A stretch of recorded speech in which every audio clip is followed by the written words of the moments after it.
Raising your voice too much in dua. Some people, they think if they raise their voice, Allah's going to hear them better. Oh, no. Allah says in the Quran, call upon your Lord tadarru'an wa khufya, with humility and low voice. Rasulullah was passing by through a valley with his companions, and they all got scared and they started to raise their voices and, oh Allah, give us victory, oh Allah. Rasulullah turned to them and said, you are not calling upon someone who's far away from you or who is deaf.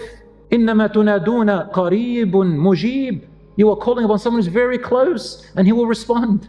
So call upon Allah, tranquility, peace and low voice. Transgressing dua is when you wail in your crying. Some people, they cry out of humility and compassion and mercy and sadness. And other people, they cry out of more like as if they're complaining, as if they're rebellious, as if they hate what's happened. They cry very loud in a very annoying way. This is transgressing your dua. When you make a dua, making conditions on Allah. For example, I say, oh Allah, if you don't give me this, I will no longer pray to you.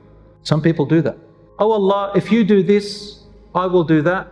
And if you don't, I will not do that. This is making conditions on Allah. This is transgressing the dua.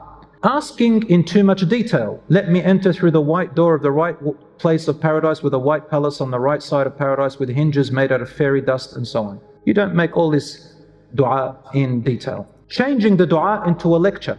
Now this applies to people who make dua in public. Some of them, when they make a dua or they pray Taraweeh, oh Allah, the graves and the door that will open in the grave and the darkness of the graves, and when the worms come and eat my body and it starts to deteriorate and I have no father or mother, and the ugliness of this and the ugliness of that, oh Allah, and everybody starts crying and you're moving the emotions. This is transgressing the dua. Turning the dua into a lecture, stating each and every name of Allah and making dua after mentioning each and every name. They mention all the names of Allah and they start going one by one and make dua one by one. This is transgressing the dua. Prolonging the dua when leading people in prayer or sermons or lectures. You shouldn't make it long. The sunnah is to make the dua short and not long, especially when people are praying behind you. So, dua should be simple. Get to the point with your request, humility, honesty and sincerity.